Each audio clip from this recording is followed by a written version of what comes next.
Om Namo Bhagavate Vasudevaya. Om Namo Bhagavate Vasudevaya. Om Namo Bhagavate Vasudevaya. Reading from Srimad Bhagavatam, Canto number 3, chapter number 13, titled The Appearance of Lord Varaha. Text number 48. Ya evam etam harimedaso hare. Ya evam etam harimedaso hare. Katam subhadram kataniyamayanah.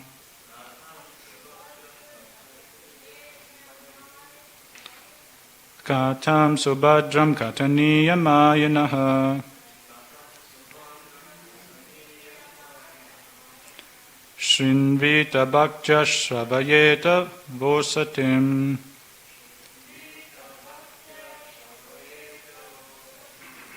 Shrinvita bhakja shravayeta vosatim. Janardano asya suhridi prasidati.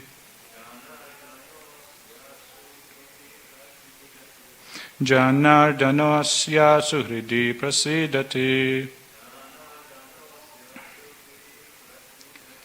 Ya evam etam harimedaso hari. Katam subhadram kataniyamayanah. Shrinvita bhakja shravayeta vosatim. Janardano asya suhridi prasidati. Ya evametam harimedaso hari. Katam subhadram kataniyamayanah. Shrinvita bhakja shravayeta vosatim. Janardano asya suhridi prasidati.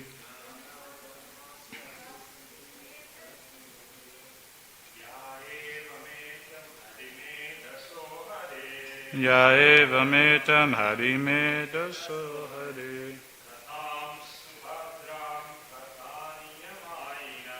Katam subhadram kataniyamayanah.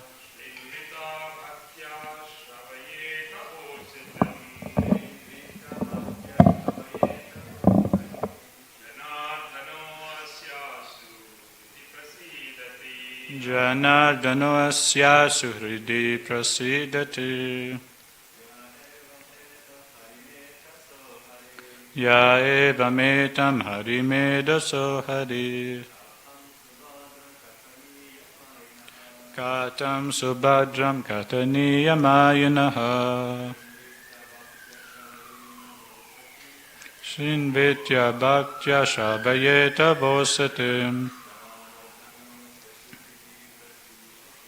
Janardano asya suhridi prasidati.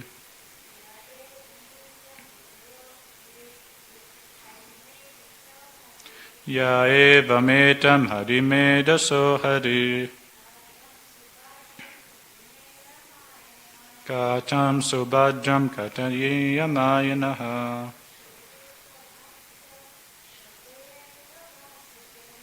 Shrinvita bhaktya shravayeta vosatim.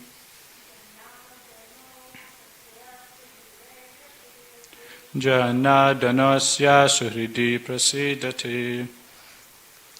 Word for word translation. Ya, one who.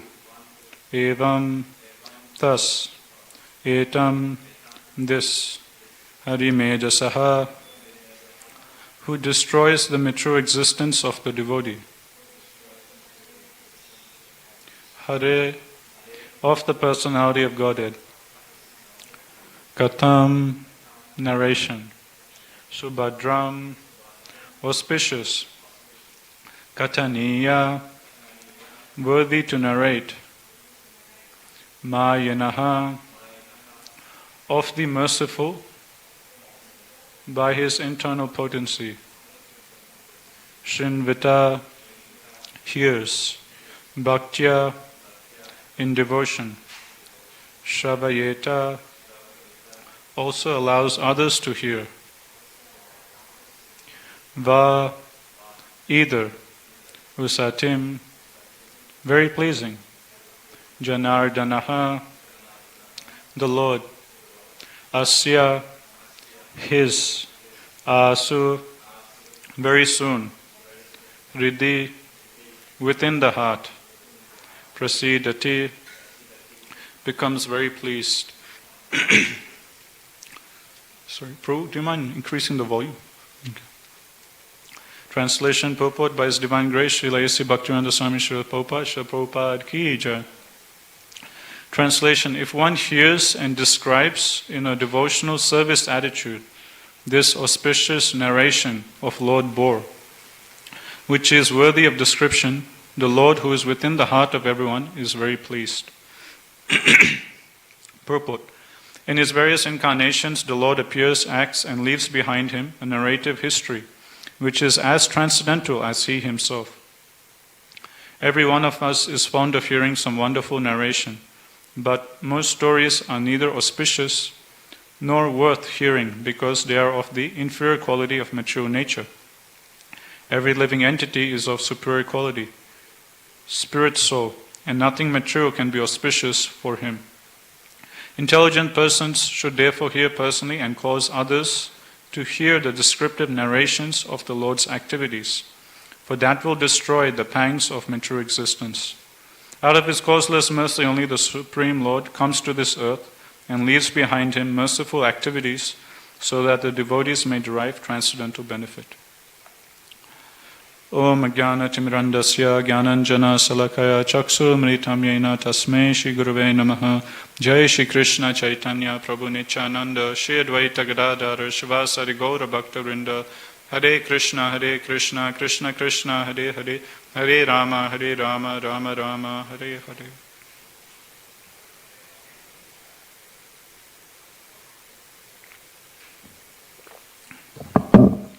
Hare Krishna. So we're just at the end of the 13th chapter of Canto number 3, titled The Appearance of Lord Varahadev. And today's verse, today we're discussing text 48. Just read the translation again. If one hears and describes in a devotional service attitude this auspicious narration of Lord Bor, which is worthy of description, the Lord who is within the heart of everyone is very pleased. So this verse is kind of like the Pala Sutra of the chapter, or the verse which describes the benediction or the result one will get if one reads this chapter of Bhagavatam. So many chapters of Bhagavatam, they'll end in this way. There will be a very nice description given in the chapter, and at the end of the chapter, Vedavyas, he will give a Pala Sutra of like what results we can benefit by hearing nicely, attentively this chapter. So in today's translation, it's saying that anyone who has heard this chapter about the appearance of Lord Varahadev in a proper devotional service attitude, then for him, Krishna who is within his heart will be very pleased. So in the purport, I'll just go through the purport line by line. In the purport, Prabhupada says, in his various incarnations, the Lord appears, acts, and leaves behind him a narrative history, which is as transcendental as he himself. So Prabhupada, at the start of the purport, is explaining that whenever Krishna comes, he does a lot of different pastimes. And what is the purpose of these pastimes? The purpose of these pastimes is simply to attract the fallen conditioned souls back home, back to Godhead. So what Krishna will do, he'll come do many different leelas, pastimes in a very attractive way.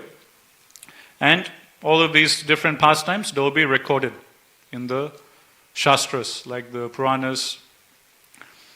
And then for all the future generations, when they read these Shastras about the Supreme Lord's pastimes and activities, they will also get benefited, so much so they will all also go back home, back to Godhead, just by hearing the pastimes. And Prabhupada is explaining that because Krishna is absolute, there is no difference between Krishna, his name, his form, his pastimes, his qualities, so on and so forth. Just like, every day in Nama Amrita, we hear about the glories of the holy name.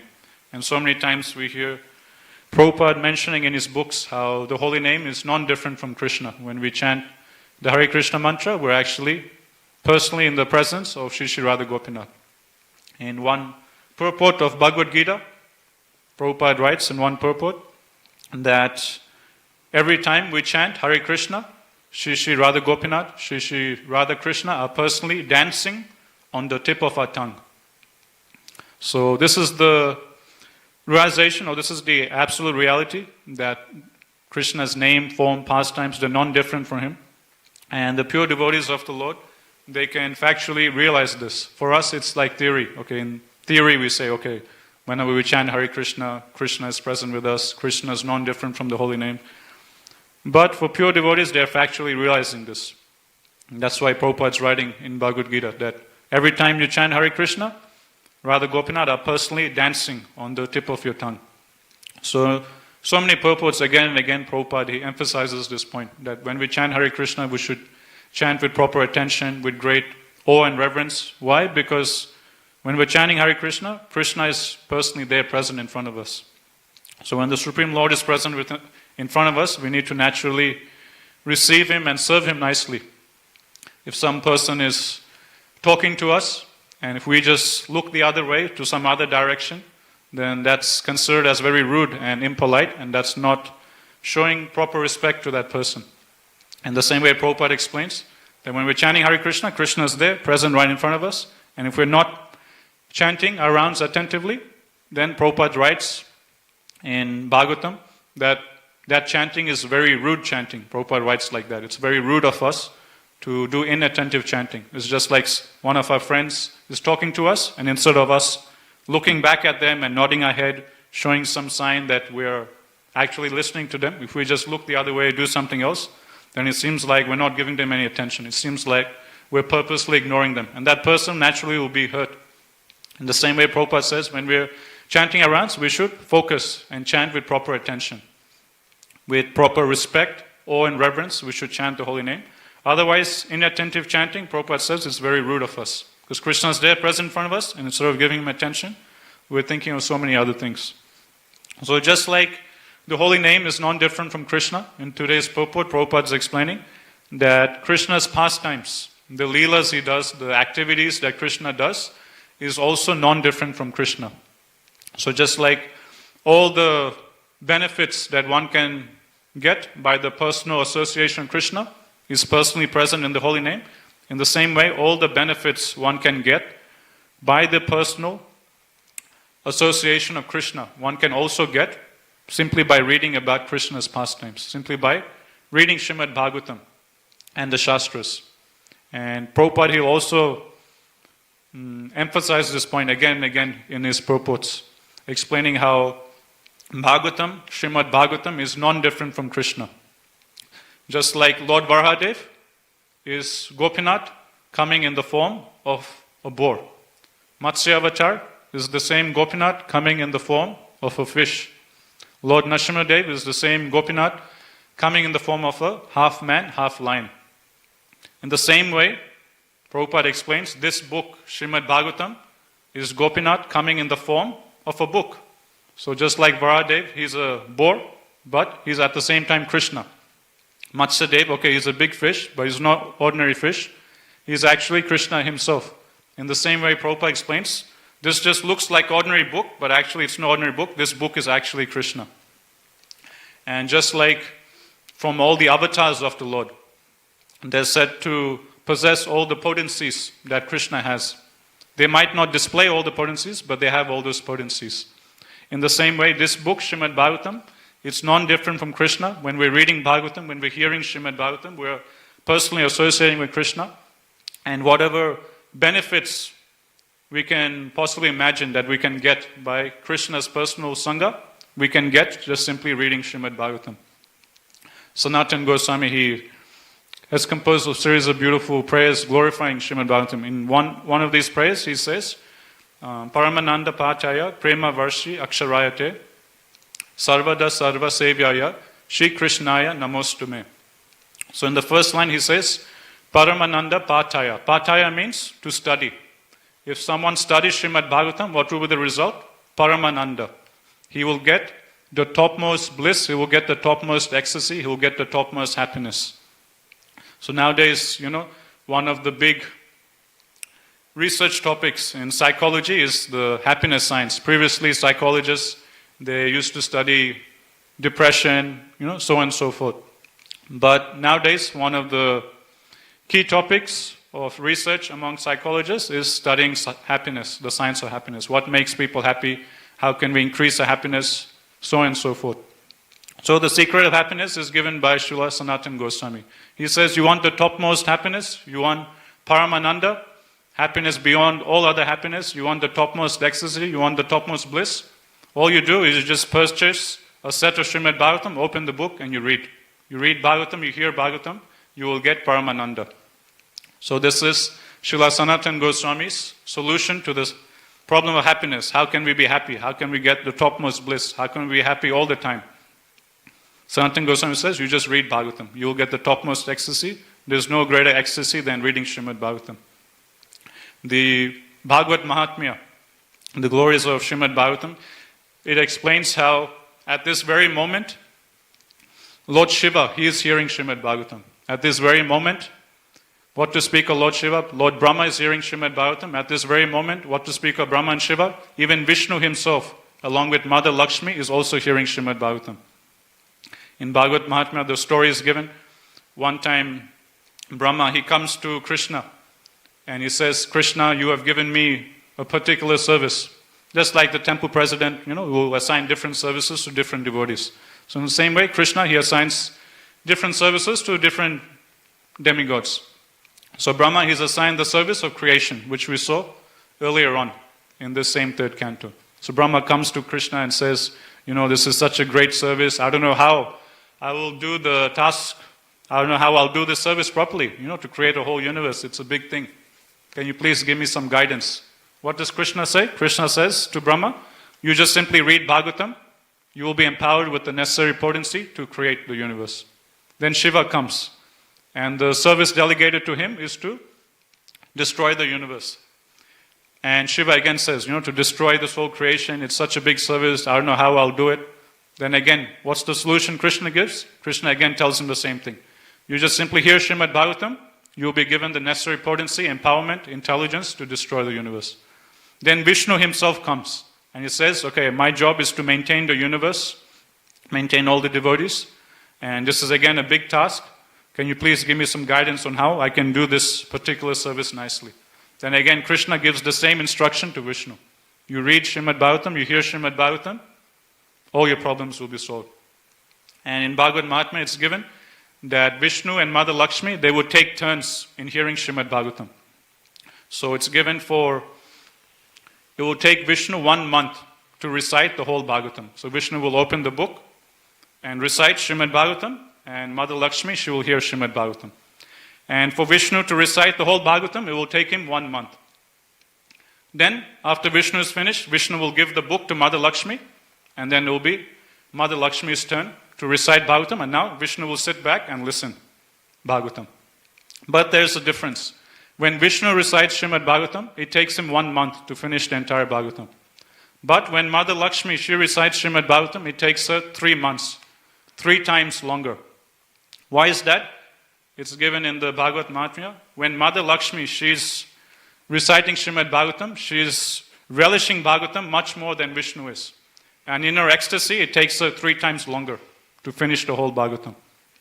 Just like if we have some nice plate of prasad in front of us with all our favorite items, then we would very slowly take that prasad and enjoy and relish, the wonderful preparations that was offered to the Lord.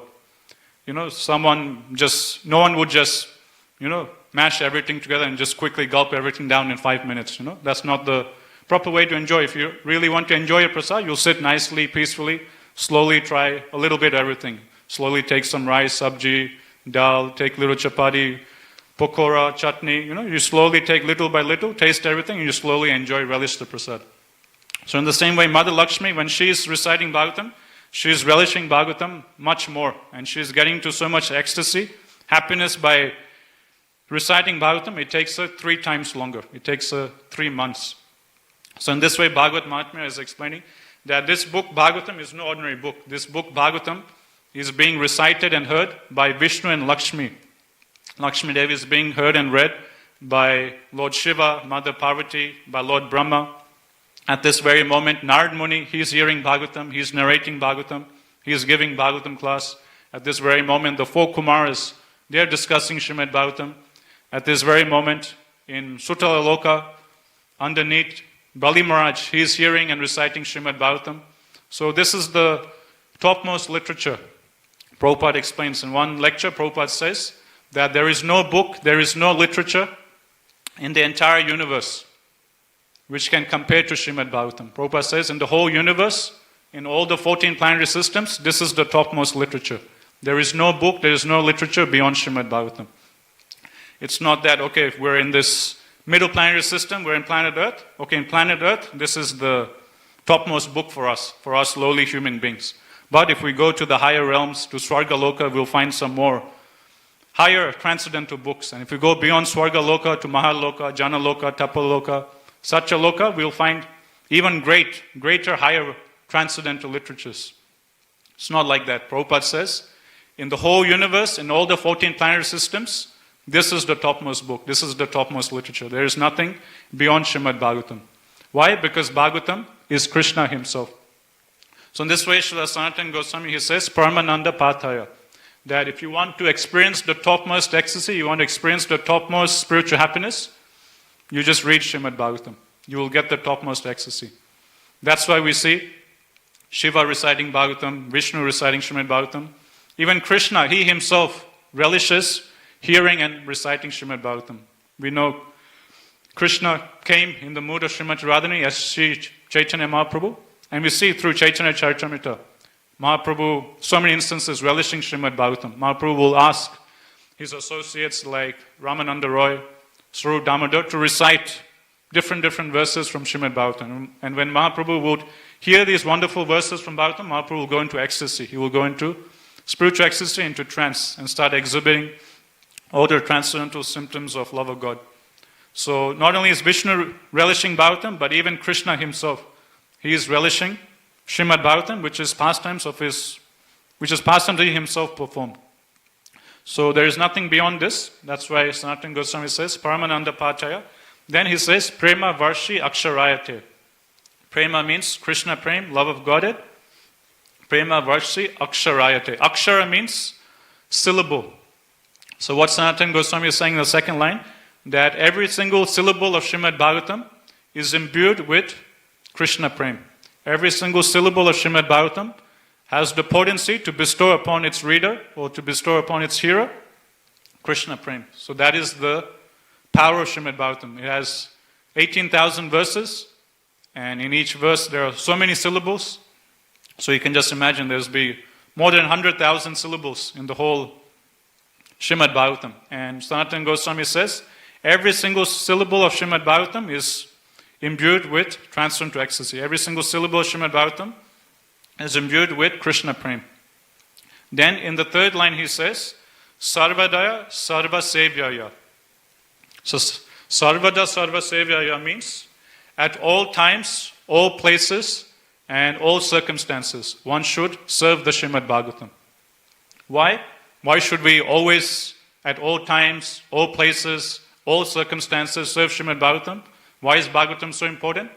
Then in the last line he concludes, Shri Krishnaya Namostume. Because this book, Srimad Bhagavatam, is Krishna himself. Because this book is Krishna himself, I offer my obeisances to this book. And because this book is Krishna himself, at all times, at all places, and all circumstances, one should take shelter of Srimad Bhagavatam.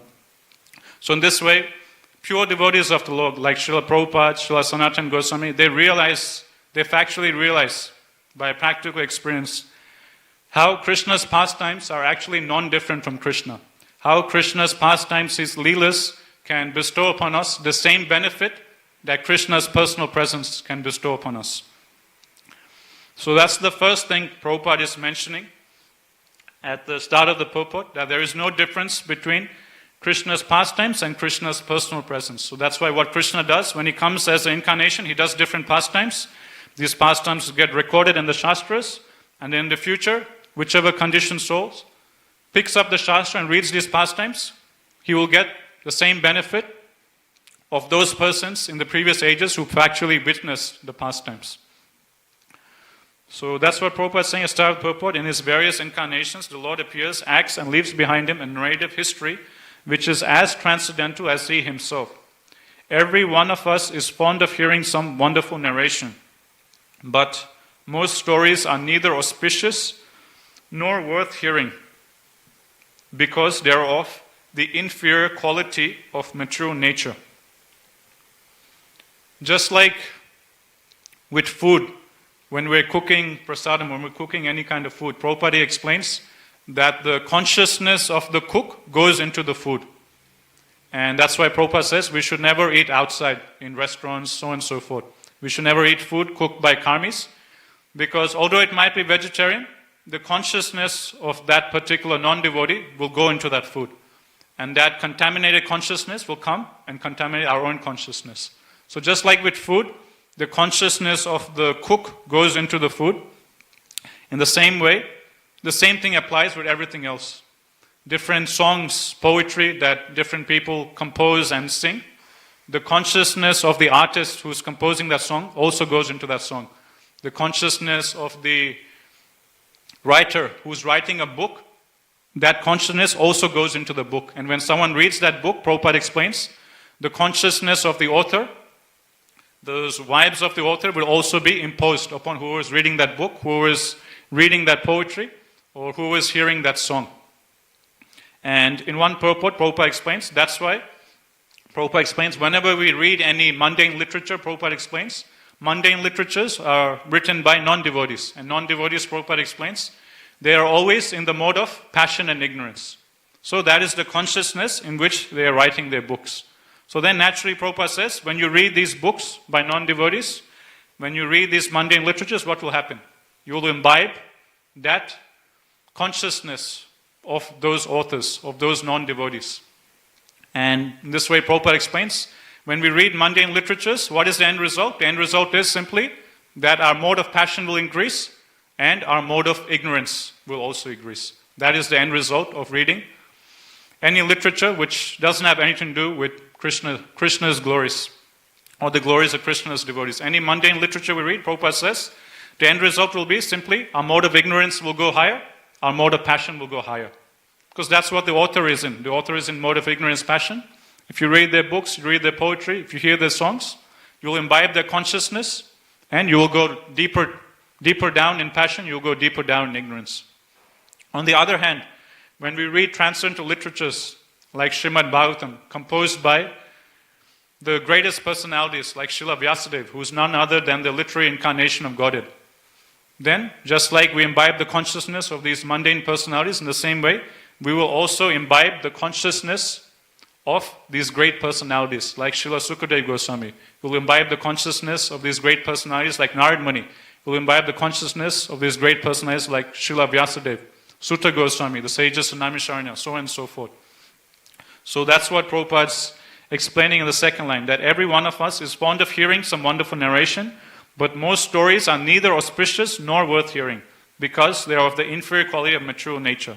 On the other hand, if we read spiritual literatures, our consciousness will be impacted by positive consciousness, spiritual consciousness of the author of these great transcendental literatures, like Vyasadeva and Sukadeva Goswami.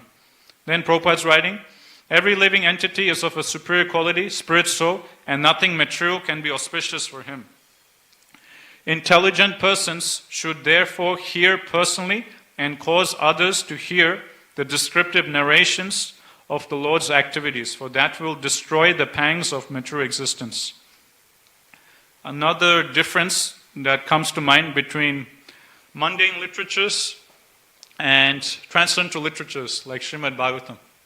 So Prabhupada, he'll mention this point many times, how the problem with mundane literatures is you read it once, you read it twice, and then you get bored, you get satiated. And then you don't feel like reading it again. Then you go to other books. Same thing with TV, right? When people watch TV, what's the button they press the most number of times on the remote? It's not the volume button, it's not the on-off button. The button everyone presses the most on their TV remote is the channel button.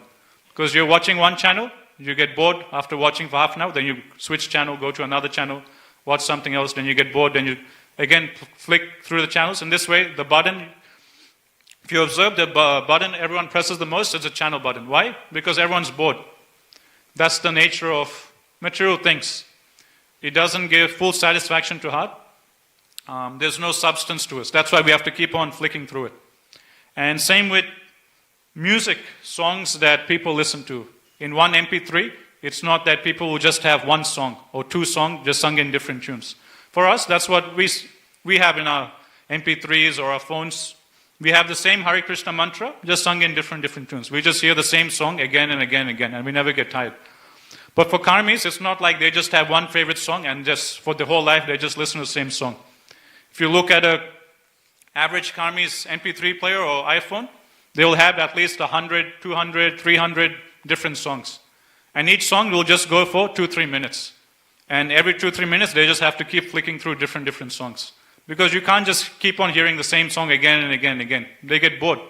So just like on TV, you have to keep flicking through the channels, otherwise you get bored. Just like with music, people have to keep flicking through different songs because they get bored. In the same way, with mundane literatures, one gets bored. One can't just read the same book again and again and again. But Prabhupada explains, with Srimad Bhagavatam, with transcendental literatures like Srimad Bhagavatam, it's a complete different story. Because Bhagavatam is non-different from Krishna, we can just read Bhagavatam again and again and again. We can hear Bhagavatam again and again and again and never get tired of it. And this fact is established by the author himself, both at the start of Bhagavatam and at the end of Bhagavatam. At the start of Bhagavatam, in the second verse, in the very second verse of Bhagavatam, the famous verse, Dharma Projita Kaitavatro, in that verse, Srila Veda Vyas, he writes that this book, Bhagavatam, is so great that one who hears this book, Bhagavatam, Krishna will personally come reside in his heart. And because this is the benefit one gets by hearing this book, Srimad Bhagavatam, there is no need of reading any other literature. You just simply read this one book, Srimad Bhagavatam, forget about all the other books, forget about reading all other literatures. You just simply read this one book. So this is a statement by the author himself at the start of Bhagavatam. Now if you look throughout the whole history of this universe, the whole history of mankind, there has never been an author of any book who has the guts to write at the start of this book that my book, is so great, my book which I have written is so nice, so nectarian, that once you read this book, you'll never have desire to read any other book. This book is so great, you just simply read this book for the rest of your life. You don't have to read any other book. You don't have to read any other literature. So if you look throughout the whole history of mankind, there has never been any author who has the guts to write this at the start of his book. That this book is the topmost. You just read this book, you don't have to read anything else. But Srila Veda Vyas, he has the guts to write this at the start of Bhagavatam. He has the guts to write right there at the start in the second sloka, that this book I'm writing, Srimad Bhagavatam, is non-different from Krishna. Therefore, you just simply take shelter of this book. You don't have to read any other literatures. You don't have to read any other books. Don't worry, you won't miss out on anything. You just simply take shelter of Bhagavatam. Srila Veda Vyas, he writes this right at the start and also at the end of Srimad Bhagavatam. Right in the end of 12th canto, again, he mentions the same thing. That one who reads Srimad Bhagavatam, one who hears Srimad Bhagavatam, he will automatically lose taste for all other literatures. And he won't have any desire to go out and read anything else. So this he writes right at the start, at the end of Bhagavatam. So again, in the history of mankind, there's been published millions and billions of different books by millions and billions of different authors. But in the whole history of mankind, there has never been any author who has the guts to write at the start of his book and at the end of his book that my book which I've written is so good, is so nectarian, that once you read it, you will lose taste for all other books. Once you read it, you won't want to read anything else. And you can just read my book again and again for the rest of your life. So no author has the guts to write this, except for Srila Vyasadeva. Why? Because Vyasadeva understands that this book he's composing is no ordinary book. It's actually Krishna himself. Just like Shri Radha Gopinath, we never tire of taking darshan of them. We've come to a temple, taken darshan of them hundreds and thousands of times. But every time we come take darshan of them, they seem to get more and more beautiful, more and more attractive. And instead of our eyes becoming tired, instead of our minds becoming tired of taking darshan of them, it's the opposite. Our eyes become more and more eager to take darshan of them. Our minds get more and more eager to take darshan of Shri Radha Gopinath. So in spiritual life, it's the opposite. In mature life, more you do something, more you lose taste of it, more you want to get rid of it. But in spiritual life, it's the opposite. More you take darshan of Shri Radha Gopinath, more you want to take darshan of them. More you read Srimad Bhagavatam, more we hear Srimad Bhagavatam, more we want to hear Bhagavatam, more we want to read Srimad Bhagavatam. So it's the complete opposite effect. Now the second thing Prabhupada is explaining is not only should we personally hear and read Srimad Bhagavatam, but Prabhupada is saying that we should also give Bhagavatam to others, we should also give Krishna Katha to others. So I'll read this line again. Intelligent persons should therefore hear personally and cause others to hear the descriptive narrations of the Lord's activities, for that will destroy the pangs of mature existence. So Prabhupada is saying, okay, we understand, Krishna's pastimes are transcendental, Krishna himself, we need to take shelter, we need to hear Krishna Katha. But Prabhupada is saying that is only one half of what we have to do. The other half is, we have to hear personally, and we have to cause others to also hear. So we have to relish Bhagavatam ourselves, and we have to give Bhagavatam to others. We have to inspire others to also take shelter of Srimad Bhagavatam. Why? Because Bhagavatam is non-different from Krishna, and this is service to the Bhagavatam. There's one famous verse by Rupa Goswami, Atta Shri Krishna Nabhadi, Na Bhave Graham Indriya, Seven Mukhehi Jivado, Swayam Eva Spurati Ada. So this verse gives the secret of how we can personally experience Krishna. This verse, Rupa Goswami explains that by our own endeavor, by our own strength, by our own senses, mind, intelligence, we can't attain Krishna. We can't perceive Krishna. There is only one way, and one way only, by which we can experience Krishna, get darshan of Krishna. How is that? By service, by devotional service. Seven mukhehi, seva means service. Seven mukhehi jivado, swayam eva spurati ada. Krishna is unlimited, we're limited. By our own endeavor, we can't perceive Krishna. Only if Krishna reveals himself to us by his causeless mercy can we experience Krishna. Swayam eva spurati ada. Swayam means Krishna himself from his side. Spurati, he himself has to reveal himself to us. That is the only way we can experience Krishna. And what can we do from our side to inspire Krishna to reveal himself to us? That Srila Rupa Goswami says is Sevin Mukhehi Jivada. We have to do devotional service. From our side, we try and render sincere devotional service, then Krishna, from his side, will reveal himself to us. So in the same way, this book, Bhagavatam, is Krishna. But at this moment, we don't have the same conviction that pure devotees like Sanatana Goswami, that Srila Prabhupada have, that this book is Krishna himself. We have some theoretical understanding, but that practical, strong conviction that the acharyas have, we don't have. Same with the holy name, so on and so forth. So what can we do to get Bhagavatam to reveal himself to us? What can we do to get Nama Prabhu? What can we do to get the holy name to reveal its glories to us?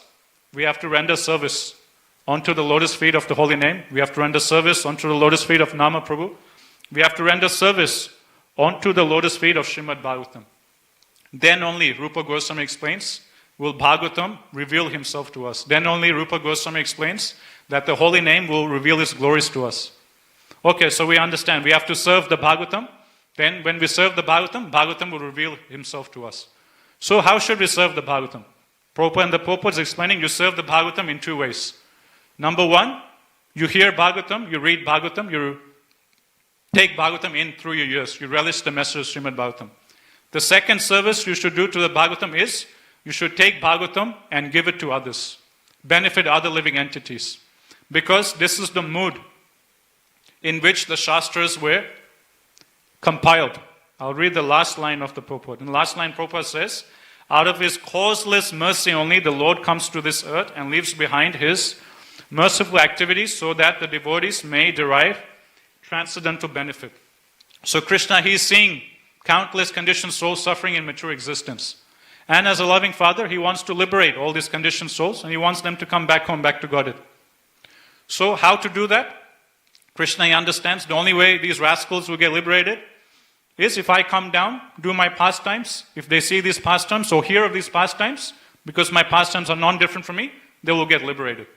So that is the purpose why Prabhupada is explaining that Krishna, He descends into the mature world time in and again in different incarnations. What is the mood or the purpose in which the avatars descend down from the spiritual world?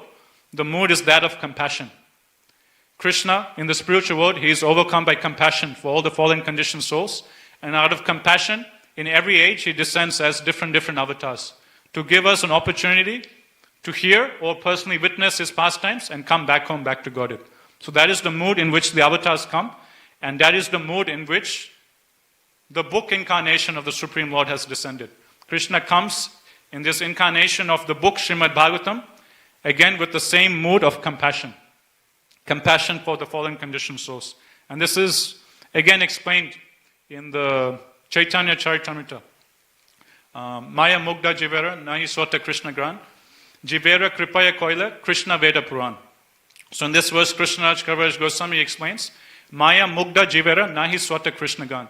That the living entity, conditioned soul, has taken his face away from Maya. And now he's fallen. Maya Mugda Jivera. He's fallen into the clutches of Maya. He's fallen into the clutches of Durga Devi. And having fallen into deep ignorance in the lap of Maya, Nahi Swata Krishna Gan. His Krishna Gyan, his remembrance of Krishna, his glories, his relationship with Krishna is all gone.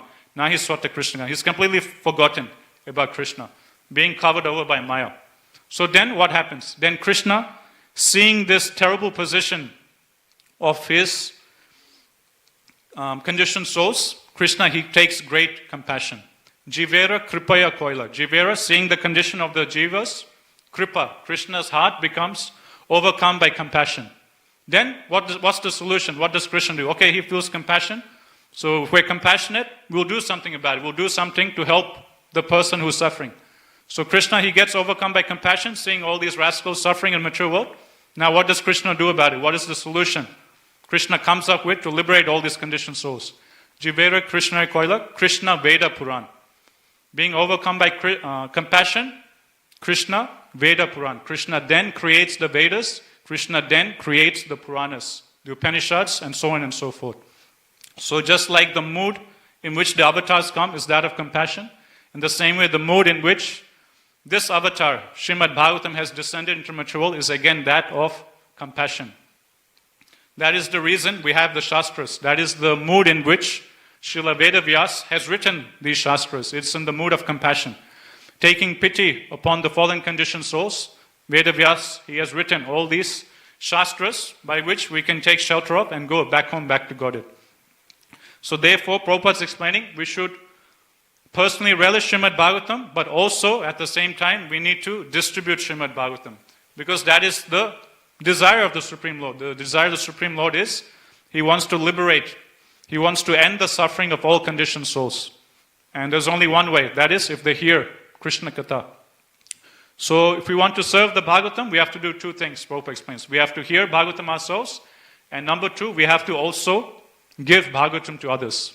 In this way, when we share Bhagavatam with others, Srimad Bhagavatam will be pleased upon us by our sincere service, and then Prabhupada explains, Bhagavatam will reveal Himself to us. Then when we are reading Bhagavatam, the purports, the translations, the different pastimes, we'll get more realizations when we're personally reading. Different doubts we had will all get cleared. And the book will come to life when we read Srimad Bhagavatam. Why? Because Swayam Eva Sprutyada. Bhagavatam will slowly start revealing its transformed glories to us. Because Bhagavatam is pleased by our service. Bhagavatam is pleased by our austerities we're taking in going out doing outreach, doing book distribution, so on and so forth, in sharing the message of Bhagavatam. So both we have to do.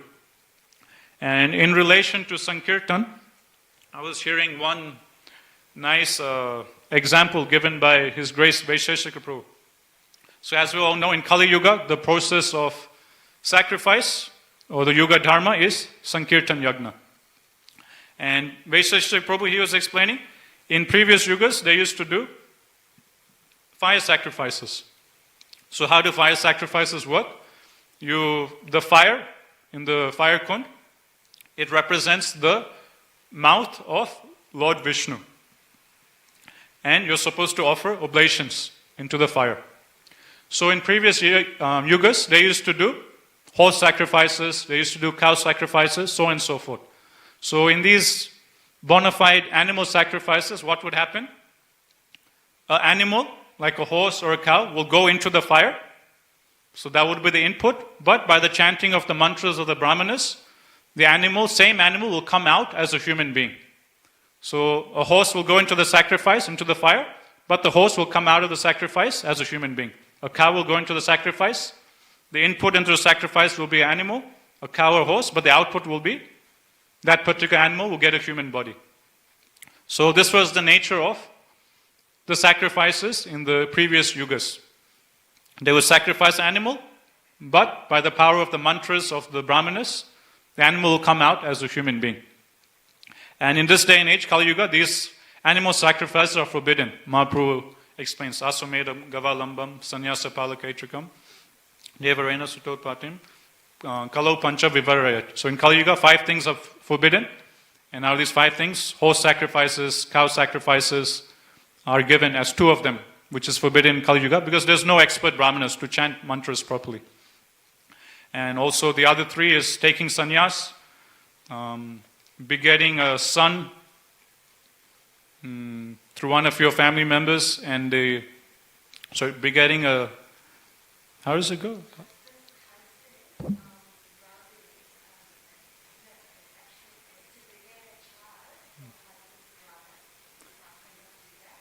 Okay, so if a man can't beget a child through his wife, then he can get his brother.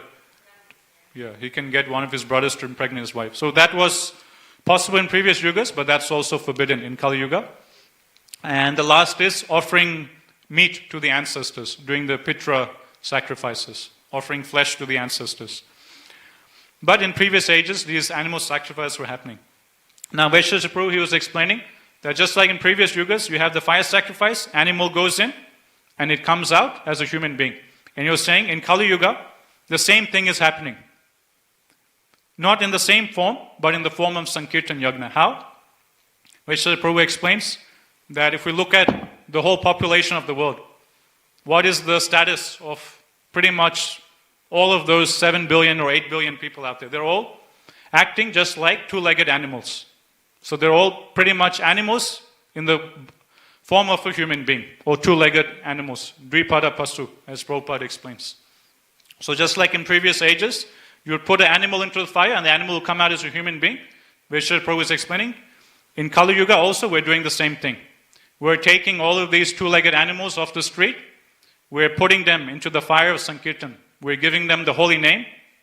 We're giving them Krishna Katha in the form of Bhagavad Gita and Srimad Bhagavatam. And when we put these 2-legged animals into Bhagavatam, when we put these 2-legged animals into the nectar of the holy name, they come out as human beings again, just like as they used to in the previous ages. So in this way, Vaisheshika Prabhu, he makes a very nice comparison between Sankirtan Yagna and the Yagna which used to go on in the previous ages. And just like in the previous ages, just to do one particular Yagna, many hundreds and thousands of different persons in society would be needed. Just to do one Yagna, there will be thousands of Brahmanas will be employed. On each side of the Yagna Kund, there will be like 1,000 Brahmanas seated. And the Shudras would be employed to collect all the different necessary articles for the sacrifice. The Vaishyas, they will put their wealth into the sacrifice. And the Kshatriyas, they will manage the whole affair. So in this way, the Kshatriyas, the Brahmanas, the Vaishyas, and the Shudras, hundreds and thousands of them, all from different classes of societies, they all work together to do a sacrifice to please the Supreme Lord. In the same way, in this day and age in Kali Yuga, Sankirtan Yagna, again, it's not a one person's job. Again, it requires hundreds and thousands of souls, hundreds and thousands of devotees to all get together to do Sankirtan Yagna, to make these two-legged animals out there on the streets of Sydney and the world into human beings by putting them into the fire of Sankirtan, by putting them into the fire of the holy name, by putting them into the fire of Srimad Bhagavatam. Another thing Vaishnav Prabhu was comparing, that in previous ages, to do the fire sacrifice, the students, they would have to go collect wood, right, from the forest. We see Ajamil doing the same thing. One time he had gone into the forest to collect firewood for his guru, and that's the time he got bewildered by seeing the prostitute. So in Vedic times, to do the fire sacrifice, a lot of firewood would be needed. So the students, they would go out and fetch firewood for the spiritual master. And Vaishnav Prabhu was explaining that the exact same thing we're doing now. We're all students of Srila Prabhupada, and just like in previous ages, the students would go out and collect firewood to do the fire sacrifice. In the same way, in this day and age in Kali Yuga, we're also going out, not with wood in our hands, but with these books. And Vaishnav Prabhu is explaining, these books are also another form of wood. How are these books created? They're created by paper. Where does paper come from? Paper comes from trees. So this is also wood in one sense.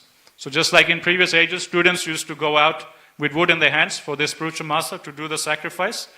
In this day and age, Vaishnav Prabhu explains, also all of the disciples and followers of Srila Prabhupada, they go out with Prabhupada's books in their hands to do Sankirtan Yagna, to convert the two-legged animals into human beings. Okay, with this, I'll stop here. We're just over time. Yes, sir.